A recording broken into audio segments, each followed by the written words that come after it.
All right. So I guess now you understand what the plan was. Absolutely. At Colts Law, we talk Indianapolis Colts football. We're going to stick to what we know, fundamentals and technique, 1% better every day.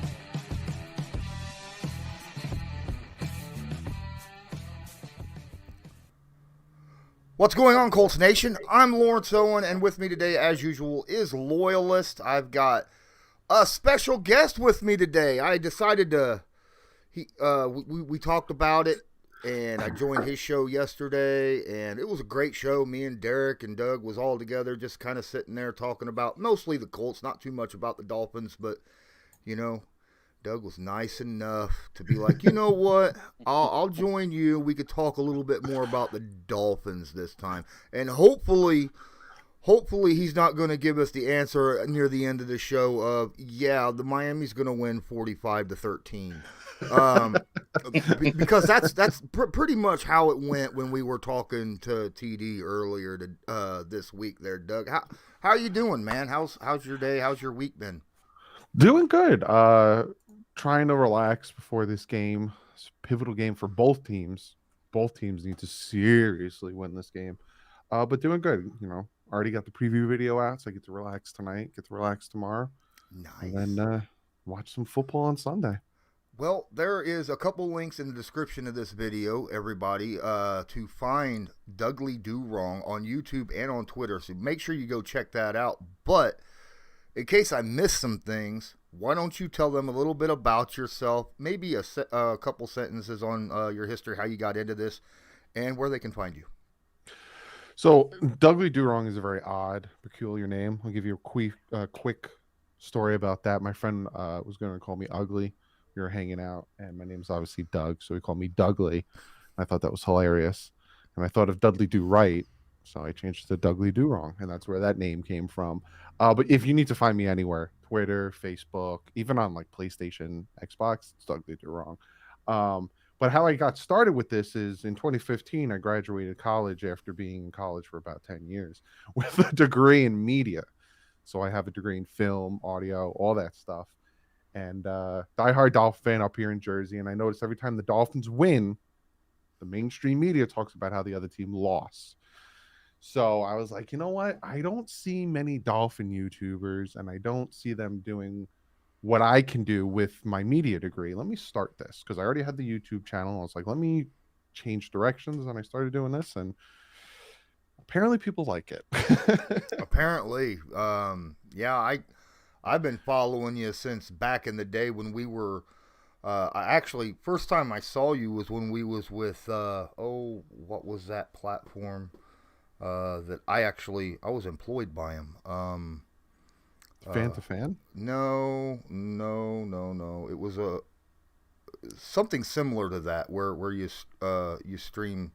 Sportscaster? That's it. Yeah, I was employed by Sportscaster. Happened to see you on there, and I was like, ooh, I got to jump on here and check his stuff out. And I did, and I've been hooked since. So it was great.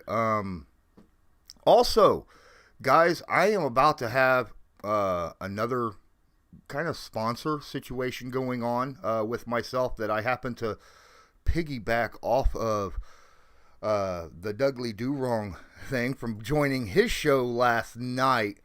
There's an artist that puts out canvas stuff, and he reached out to me and was like, can you be my Colts person, you know? And I was like, that's freaking awesome. So keep an eye out on that. I don't know much about the guy or the business, but the stuff that I saw that he has for sale, even signature autograph stuff, is really, really cool. But I got one right here. I was getting ready to say, nice. Yeah, I've been watching Douglas, and he's got a lot of, I mean, in his ads and stuff, the artwork that he shows there is just so good. He does it's incredible. He does not only football, he does baseball, hockey, he does them all, NBA. It's so good, and it's great. It's literally like canvas. It's really nice quality. Yeah. I was noticing that too. He's only got 2 that are Colts right now, but apparently he does special orders, like you could just request stuff. So that's really cool. So just let you guys know that. Keep an eye on future videos to check that out. But let's actually get in, huh? Maybe we can order a big life-size offensive line that has all lower appendages working fine and dandy. All right, too soon? My fault. Not too soon. Not too soon. Just, I can't believe how accurate you are. All right. Quick shout out to those of you that are already in the stream right now watching. I appreciate each and every one of you. Faze and Brandon Wood and Y23K, Hollywood. What's up? I-90 Sports. Appreciate each and every one of you. Don't forget to smash that like button, hit subscribe if you're not subscribed, tag that notification bell so that you are notified next time we go live or upload a video. Let's get into the topic today because we're already 6 minutes in and ain't even talked about the Colts and Dolphins yet.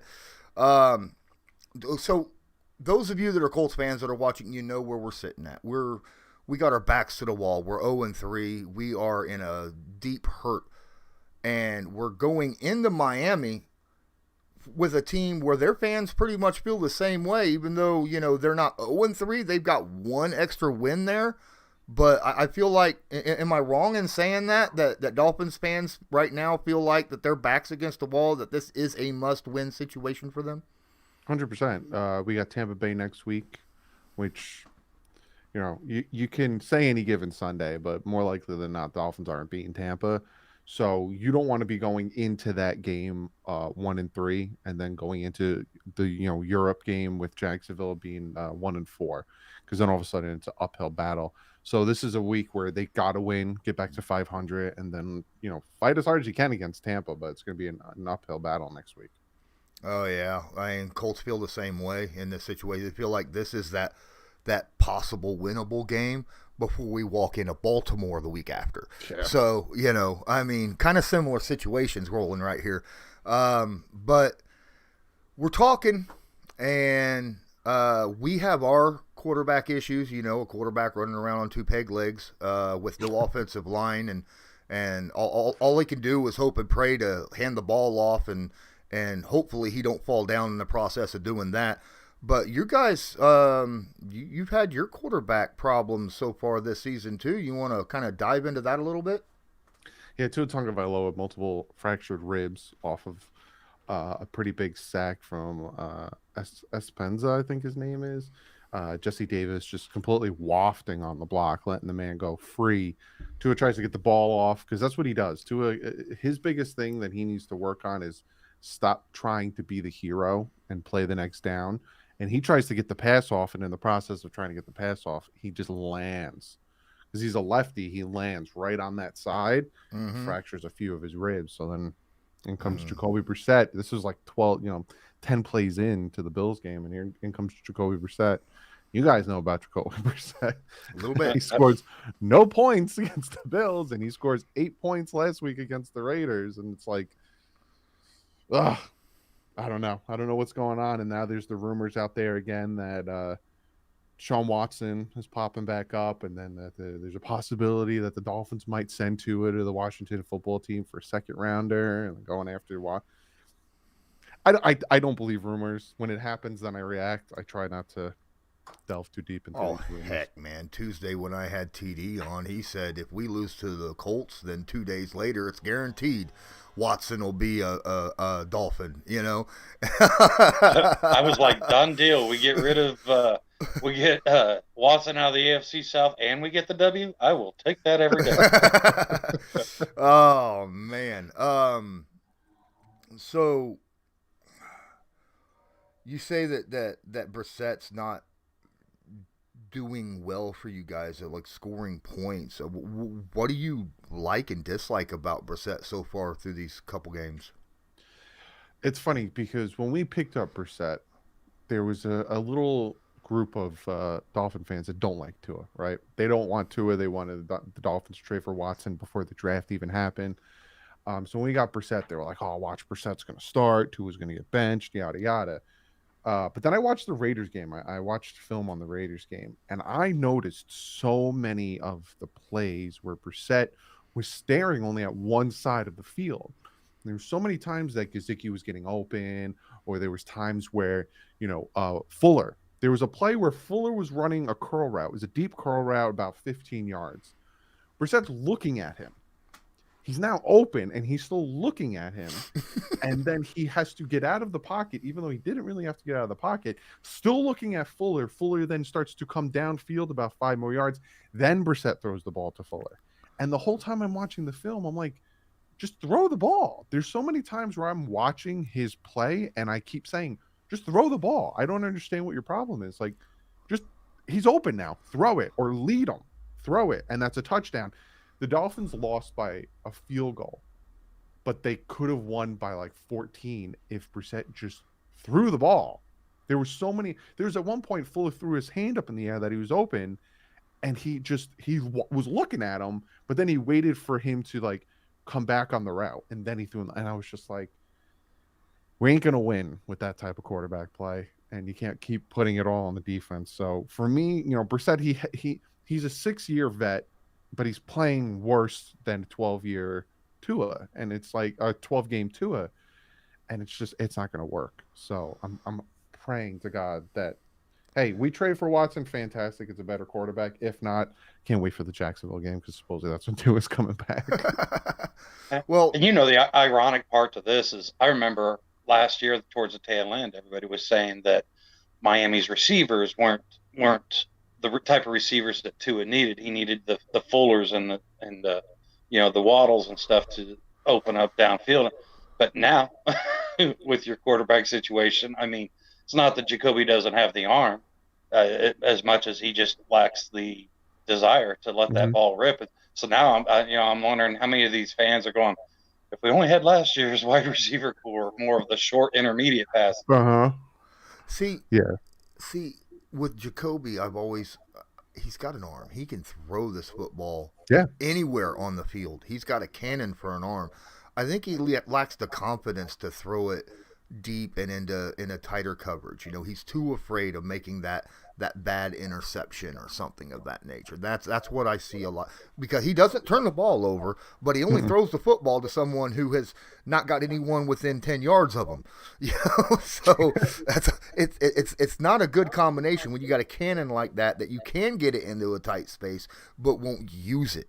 And sometimes you just got to let it rip, man. You got to, because otherwise defenses are just going to crowd that line of scrimmage and force you to throw it deep on them, because you ain't going to be throwing it within the 15 to 10 yard zone there, because there's going to just be too many bodies crowding the area, especially in a zone coverage. So other than Brissett, man, where do you feel that the Dolphins need to improve right now, that you think that the Colts might be able to take advantage of this team somewhere? Offensive line. I feel like that is 100% the weakest part, besides Brissett's decision making, because last week there was times where he had a clean pocket and he didn't know what to do with himself. But now that I found out today that Dieter, our center, was just put on IR, so he'll be gone for a minimum of 3 weeks. So that's going to help you guys with Buckner coming up the middle. Then you have Austin Jackson, who, first round pick 2 years ago, struggles. It's the offensive line. Need better play on that offensive line, whether to run or pass. A lot of Dolphin fans are clamoring, why aren't we throwing the ball more down the field? We have Fuller, we have Waddle, we have Grant. Why aren't we forcing the passes down the field more? But if your quarterback has about 2 seconds to throw the ball, I can't find a wide receiver that can get down the field in 2 seconds. So for me, the biggest thing is that offensive line, especially when Tua comes back, you give him a decent offensive line, the kid can play. Besides Brissett, the offensive line is just struggling.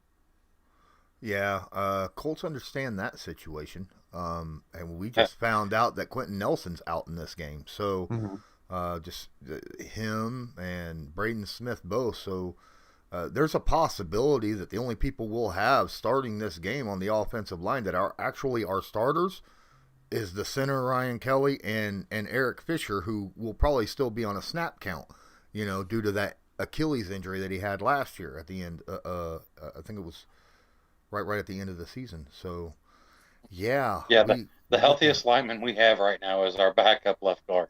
I mean, that's not the thing that you want to be holding on to for Not when we walked into this season going, the Colts have got a top 3 offensive line. That's what we were hanging our hat on. We were like, we got this offensive line. We can run the ball. Carson Wentz won't have to worry about pressure, blah, blah, blah. And now, no. Now, it looks worse than I have seen it since before Pagano. I mean, I don't think it was this bad with Pagano most of the time. It's getting pretty raunchy. But what's going on with your defense? That's something I just this year and their third. I mean, I know your secondary is amazing, but I mean, I just see that the third down not getting off the field, isn't it like over 50% where they're continuing the drives and stuff. And I found that surprising. I mean, the front seven I wasn't expecting a massive amount of sacks or anything. But, getting off on third down and stuff, and with that secondary, I just felt like the turnovers were going to be a little higher, I guess, this year than what they had, which I know it's a small sample size. But do you have a summary or an explanation of what's going on there? With this team in general, I noticed that under Brian Flores, they take a minute. They take a game or two to start to get into a groove.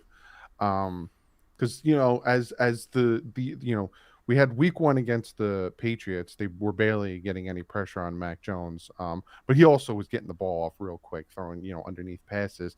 Then we have Josh Allen, where we're getting a little bit more pressure, but he's, a shifty quarterback. And then last week, we got a few sacks against Carr. It's like they take a little bit more time to get into the groove. But a lot of that third down conversions, and I noticed it last week, was blown plays or just good plays on the offense where they had Ruggs in motion. So they'd have Ruggs in motion towards the center and then have him go back out to where he was. And Nick Needham was following him, but then didn't follow him back. He kind of got tripped up. There's another play where it was a bunch to the right and Xavier Howard was jamming Ruggs. But when he went to jam Ruggs, the wide receiver behind him ran through him and knocked Xavier Howard down. So then Ruggs was wide open on an out route. It's these little mix-ups and these little mishaps that happen that leave these guys wide open. Hopefully they can get it done, because from what I'm hearing, the defense is pissed about the run defense and how bad it is. So I'm hoping that this is the game. It just so happens it's against you guys, where the Dolphins defense gets mad enough that they do something about it. And maybe we shut you guys out. We're going to be talking about the run defense for both teams in just a moment. But don't forget that Loyalist and I also upload specific content over to Newsbreak. So make sure you go check that out in the description of this video. This video is sponsored by Newsbreak. Newsbreak is an app used over 1.5 billion times a month by people just like you to get local news via articles or videos by those who are focused on that specific area. People like myself. Just use the link in the description of this video to download it. Then search a city, state, or someone specific, like myself, Colts Law. Then make sure to follow them so you'll get all the news fresh as it comes out. Boy, that was back when I had hair. What? Holy cow, I just realized that. Oh, man. Hey, guys, I understand. If you guys want to support us for free, obviously, like I said, the Newsbreak app is totally free, and everyone who uses that link in the description puts money in our pockets. So, directly to us. So that's a way of doing it. But if you want to be more direct, instead of using YouTube Super Chat, please use the link right at the top of the chat.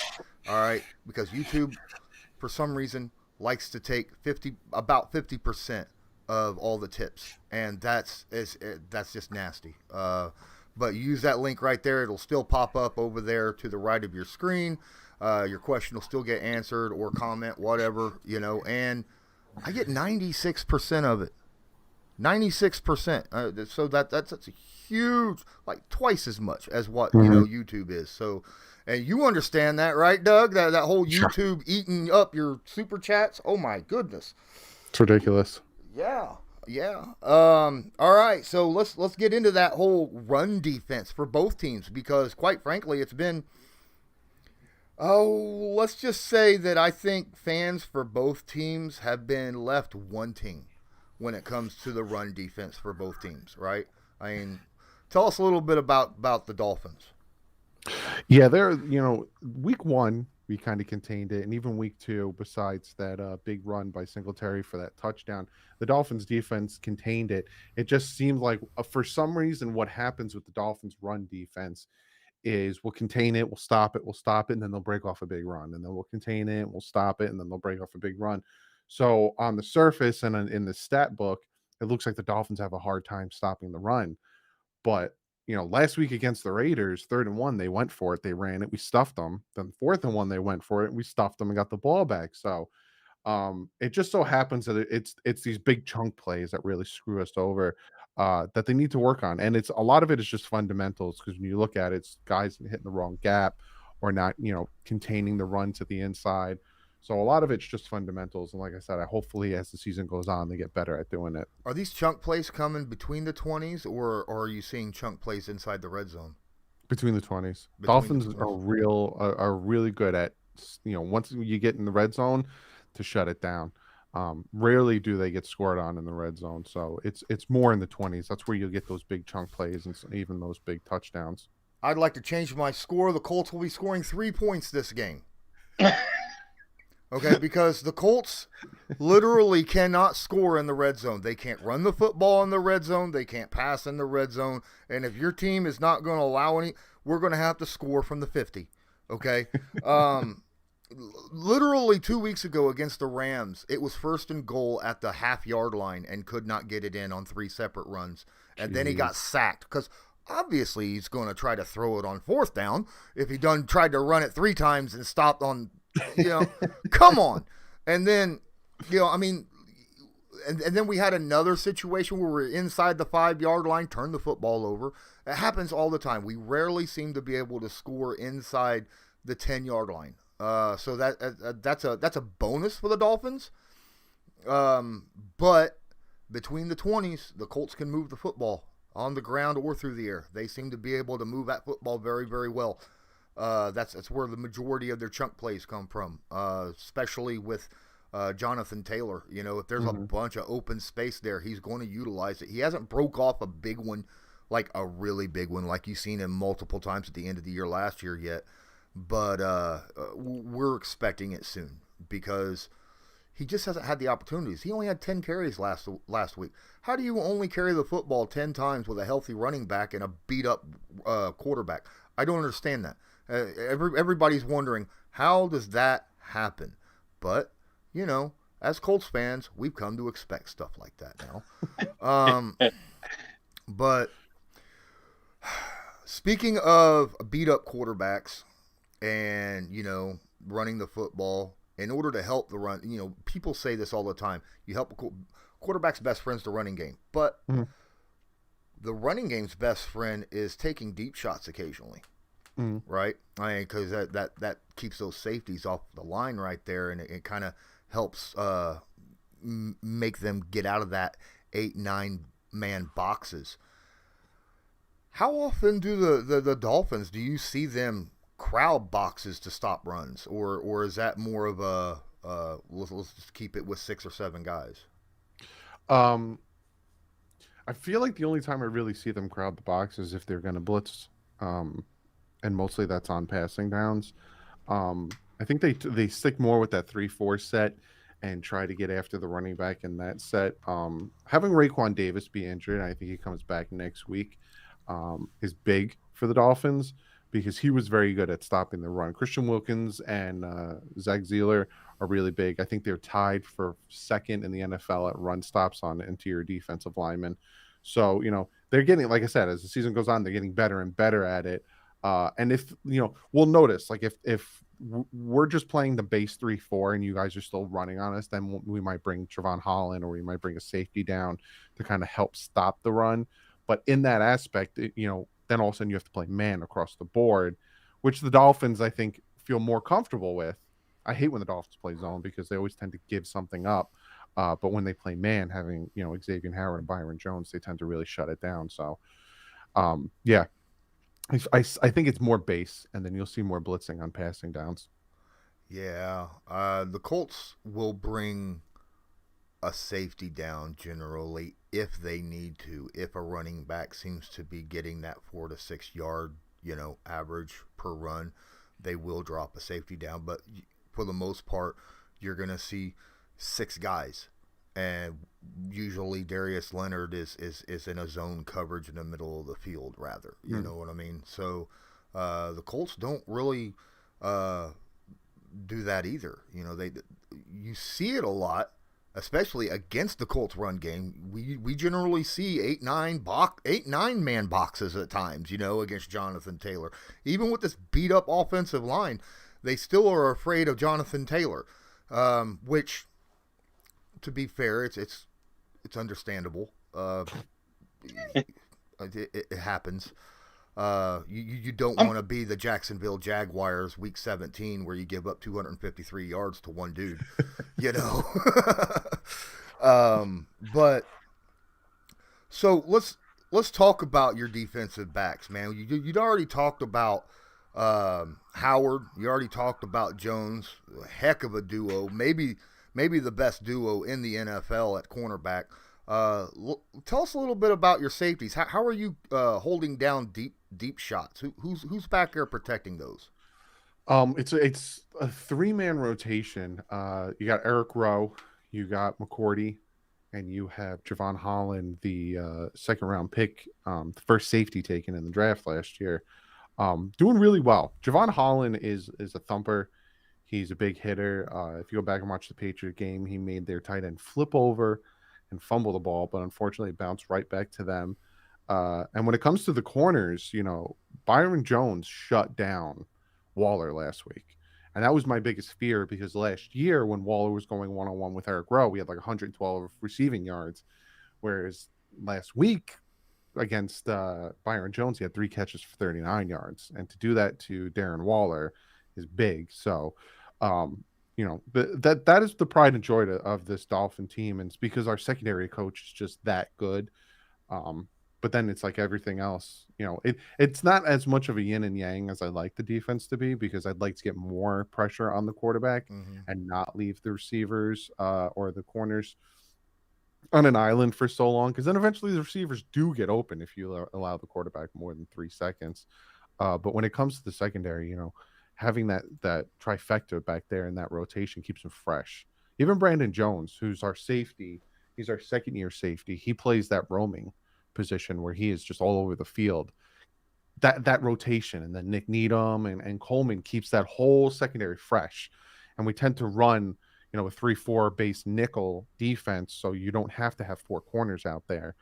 And all of a sudden, you just keep rotating. You take one guy out, you put one in, and they're fresh. Whereas, the receivers start to get tired running these routes. Our corners aren't. So it's the secondary is the pride and joy of this defense. It's just everything else kind of has to step up. Okay. Phase So water hose. what? Go ahead. No, I was just curious. What is your strongest pass rush? I mean, I obviously, from what I've heard from you and stuff, you are expecting a little more blitzing to put Carson into. I mean, do you see that coming from your linebackers? Is this more of a secondary? What does the Miami Dolphins like to do in their blitz packages? You're going to see a lot of if they're sending just 4, you're going to see a lot of pressure coming from Agba. You're going to see a lot of pressure coming from Andrew Van Ginkel, and you're going to see a lot of pressure coming from our first round pick, Jalen Phillips. He is more and more getting more play time, and more getting pressure and getting closer and closer to getting that sack. And then when it comes to blitzing, you're going to see a lot of blitzes, exotic blitzes up the middle from Jerome Baker and Brandon Jones, the safety. He had 2 sacks last week on Derek Carr in critical situations where the Dolphins were sending him on a delay blitz. So essentially the Dolphins were sending, I think, 5 or 6, and everyone was taken up, and then they sent Brandon Jones late. And when they sent Brandon Jones late, it was on the running back to stop him. And every time he's a speedy, small safety, he got right around him, jumped over, and just grabbed Derek Carr for the sack. So, if when the base stuff, you're going to see a lot from Agba, even Zeeler and Wilkins get back there a lot. And then when it comes to blitzing, you'll see more of the safeties and the linebackers blitz than the corners. Okay. Face Water Hose asks a question about the best running back on the Dolphins. Would that be Myles Gaskins, and what to expect from him? Yeah, I think right now it's Myles Gaskin. I think potentially it could be Mac. What you got for us there, buddy? I wouldn't be surprised. I'll get back to the question, but I wouldn't be surprised if this trade happens on Monday, because I'm hearing that the Dolphins are interested in him, and it would be dumb for the Colts to trade him and then him play against you guys. Right. So I wouldn't be surprised if Monday all of a sudden that trade goes through. But yeah, as of right now, it's Myles Gaskin. He's like a dual threat running back. My biggest fault with him is he tries to hit the home runs consistently, so he kind of jukes and stutters too much in the backfield when I just want the man to plant his foot and hit the hole. But yeah, he's the best. I would say him, Brown, and then Ahmed, because Brown is getting more carries too. But we'll see. We'll see Monday if that's still the same answer. What do you think the Dolphins would give up for Marlon? Probably. See, I don't know, because he's still a pretty good running back. Oh yeah. But the fact that it's so well known that he wants to be traded, and so well known that you guys have him out there, I'd say like a fourth. I'd give up a fourth for him. Okay. Running backs aren't such a hot commodity anymore. No, and a fourth is much better than some of the Debbie Downers in the Colts. You know, we'd be lucky to get a 7th-round pick out of him because he's a running back, and he had an Achilles tear a year ago. You know, and he's came back and looks absolutely fantastic in my opinion from what I saw in training camp and what we saw in preseason. I think he looks really, really good.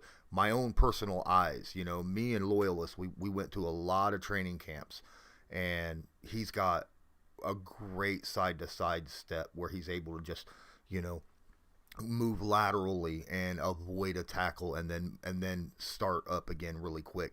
He doesn't dance a lot. He does, you know, so that's good for those of you who are sick of seeing a Myles do that, but he will move laterally and then forward, you know. And his patience is, I mean, I know people throw this around, but he does have a Le'Veon Bell-esque type of patient style of running, and he sets his blockers up so well. And, you know, and I'm sitting here thinking about, that is exact. I feel like this trade isn't as much about what the Colts can get as much as it is about what the Colts can do to take care of Marlon Mack and stuff. I mean, obviously they're still going to try to make it a good business deal, but the thing is, him being a Florida kid and everything, I could see, and his connection that he has with Jacoby and stuff. I mean, yeah, I could see that, because those guys they were close here in Indy. You know, they were like, you know, thieves, thick as thieves type thing. Yeah, both Florida kids, him and Jacoby. So my weird looks wasn't because of what you were saying, Loyalist. I just that's good, because I started stuttering and stammering like, I said somebody's wrong name or something. No, I just look at the chat and I wish I had the ability to highlight that and post it in big. Call me horse. Are you looking at that one? Yes. If there is no way on God's green earth trade Cooper Kupp. Okay, you guys are killing me. I need to know, what does it say? That's what he said. Trade Mac for Kupp. That would be the dumbest thing the Rams ever did. I would drop an additional 3rd or 2nd round pick with Mac to get Kupp. I mean, come on. Sorry, that's my. Like, no offense, call me horse, but that. I mean, don't get me wrong. I wouldn't turn that down at all.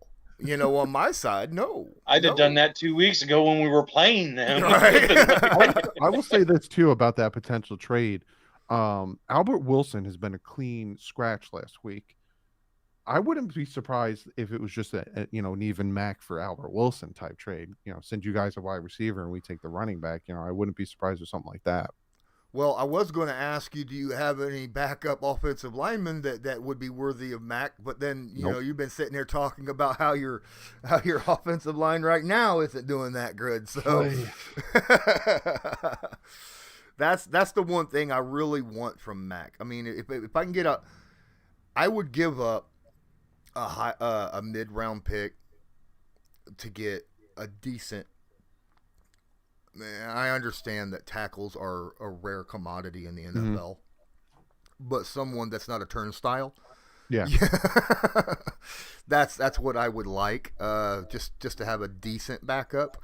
But Since your guys' secondary is so overwhelming and stuff, do you guys have a cornerback that's a little buried in the weeds over there? ooh, We got a few. Got a few of them. oh, that'd be nice. See, I mean, Yeah. we've got good corners. They're all hurt. Yeah. Rocky Sin, best corner that's been playing this year, not going to be playing this week. You know, Xavier Rose just came back last week from a calf strain. You know, Kenny Moore, who's maybe the best nickel corner in the NFL, has been playing like crap, quite frankly, you know, so far through these first 3 games. So, you know, that wouldn't be a bad bet, because I like our wide receiving core for the Colts. I do too. I do. They just haven't had the opportunity because Wentz, quite frankly, it's hard to get the ball out to anybody when he's only got 1.5 seconds to throw the football. You know? But is there anything just in general that you want to talk about while we still got about 10 minutes to chill and talk? I asked you on my channel, and I want to see what your buddy over here thinks about the future of the quarterback position. Like, are you comfortable with Carson Wentz, even though he does tend to get banged up a lot? Or would you try, depending on how many wins you guys get, to try to get a quarterback, whether trade or drafting next year? Okay, I will tell you that I've sort of, with all the questions and stuff, the quarterback, I've sort of been peeking, and I'm not a fan of what I see coming, at least what, that is coming out in the draft this year. I mean, the quarterbacks, and I know by the time draft gets here, there's going to be 8 of them that are all top 10 picks. But no, honestly, and I like what we've gotten from Carson, and Derek and Lawrence both put it really clearly, that I do agree that we have everybody was before was Carson, is he going to do this? This thing is Carson's been amazing. Carson has done everything that you could ask and then some. I mean, especially with all the off-season effort that he had put in and stuff. But to sit there and see the team that he's been playing with, I mean, an offensive line that went from, I don't even know where we rank right now, but I'm not even sure that it would fall in the top 15 right now. You know what I mean? A running game that is, it's, Derek said it the best. It's too early to tell because we just have not put a good product around him. I mean, if you're going to base that opinion, base it on what he did last year in Philly, because quite honestly, there's not a whole lot of increases in what we've given him this year as far as a performance. Yeah. I want to say something about Phase in here, saying that Kenny got an interception last week and he's better than Rock, or has been better than Rock. No, he hasn't. Oh, no. Kenny Moore, that interception, good for him. He was in the right place at the right time. He got lucky. It bounced off a shoulder pad and landed right in his gut. That was an interception. Rocky Sin has given up 4 catches this year for an average of 6 yards a catch. Yeah, if you're basing it on this year's activity, I agree completely. This year activity, Rocky Sin has been our best corner by far. He's been a blanket and not getting PI calls, but he's been hurt now. Kenny Moore, on the other hand, has given up a ton of yards after catch. That's a problem. That's what's the issue with Kenny. He's finding himself doing more chasing down after the catch than he is making contact at the point of the catch, and that's a problem. But Joseph Thornburg, what's up, man? I am a Debbie Downer. I would not give up a significant draft capital for a running back in a contract year. This is basically the Colts re-signed Mac this offseason immediately. As soon as free agency started, they re-signed him immediately for $2.5 million. I don't think they wanted any other teams to jump up and give him an opportunity. They signed him quickly, which means to me they were very happy with what they saw in his recovery process at that point, So, but I get the whole contract year thing, but he's not going to get any carries. I mean, unless Jonathan Taylor or Naheem Hines gets hurt, he's not going to get hardly any carry. I think he's had 5 carries in 3 games, and that's it. So that's he needs to go somewhere else for his own sake. right? Yeah. And the people are here in local are just, they're loving it. They're like, this has got to be the most amicable, breakup between a player. I mean, you sit there and you watched the interview yesterday, was it, or was that today? But I mean, there wasn't. The Colts couldn't have said anything better about Marlon Mack, and Marlon Mack vice versa couldn't have said anything better about the team and stuff. And there was none of this. Well, they told me this, or you know what I mean. And I love that fact. I mean, that just right there, just he's a great locker room guy. Not to mention that he's got amazing gifts. He's a team guy. Even right now, he will sit here and use his knowledge of the game of being a running back and give tips to Jonathan Taylor, knowing that he's not getting snaps. And that tells me what kind of a team player he is. And every team would want someone like that, Yeah. Without any question. But I mean, just like last year. I mean, he went through daily testing and stuff, even though he was injured, just so that so that he could be around the team and then be part of whatever he could do. And from what I understand, that testing is a hassle and a half last year. Yeah. All right, Doug. It's that point. Won't you let us know a little bit of what you expect will happen this Sunday, and give us a prediction? I would like to know, what is it Colts offense, Colts defense, Miami's offense, Miami defense? What is it you think is going to give you the biggest, to aid your outcome on your prediction? The Colts defense. That is what worries me the most, especially with Dieter now not playing, because Dieter actually top 10 in the NFL in run win rate among offensive linemen. So for me, it's your defense, because I don't trust the Dolphins' offense. But when it comes to what I think of this game, this is the game that both teams need to show what they really are. Dolphins need to, like I said, 500 going into Tampa. They need to win this game. They need to play smart. They almost beat the Raiders. They should have beat the Raiders. Like, there were so many different plays, not only missed, but so many different circumstances that should have changed the way of that game. So looking at it, I do think the Dolphins are going to win. And I don't think it's going to be by like 40. I'm not saying like it's going to be like 40 to 10. Dolphins are going to just completely demolish the Colts. They're going to drop a 50 burger on the Colts. I was waiting for him to give us a 39-point differential.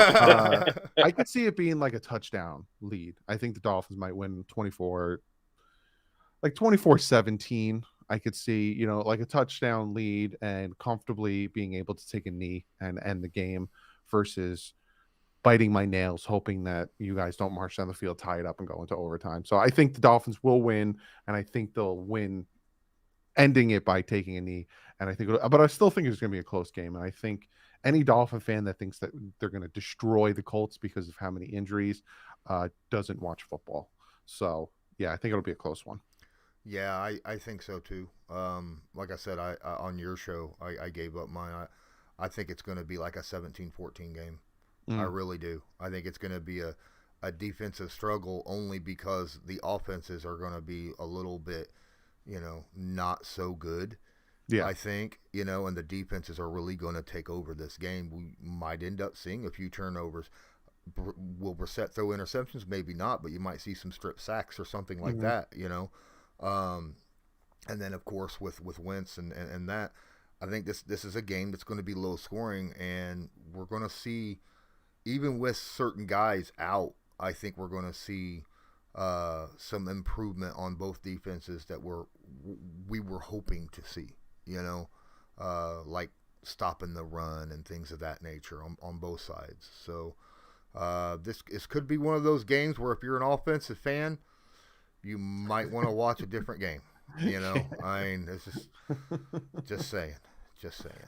But either way, whichever team loses is in a bad way the rest of the season, and that's just how it's going to be. What's up, Loyalist? Yeah, I was surprised actually, because the Colts defense was the big one for me. Was I set a poll out a couple days ago, and I was just curious what when a lot of people was like offense, and I'm like, I don't know. honestly, if both offenses give one touchdown in this game, I see a lot of field goals. I mean, I see a lot of field goals. I see a defensive score from what I'm hoping is the Colts and stuff. You know what I mean? But I see a 23-16. I see, like I said, both teams getting 2 or 3 field goals and just maybe one offensive touchdown for both. Yep. All right. Well, hey man, I really appreciate you being on here. Taking an hour out of your time while your child is taking a nap right next to you. Hopefully we didn't wake the poor child up. And take a moment real quick, tell everyone where they can find you again real fast. YouTube.com/DouglieDoWrong. You find me on Twitter @DouglieDoWrong. That's where I'm the most active besides YouTube, is on Twitter. I do have an Instagram, but I barely post on there, which I probably should post more on there. And I do have a TikTok. Some people told me to start a TikTok. I started one. I think I posted 2 videos because it takes too long to do things. So that's where you can find me. Yeah, it's like me and Instagram. I'm not really a big Instagram guy. I use Twitter for just about everything. Even though it's a cesspool, I still use it. All right. Well, thanks again, Loyalist. Thanks for being here, taking an hour out of your day as well. And guys, don't forget, smash that like button, please. It helps us out big time with the YouTube analytics. And hit subscribe if you're not subscribed. Tag that notification bell so that you're notified next time we go live. And until next time, I'm Lawrence Owen. That's Colts Loyalist. And with us today was DouglieDoWrong. And as usual, have a good one. This video is sponsored.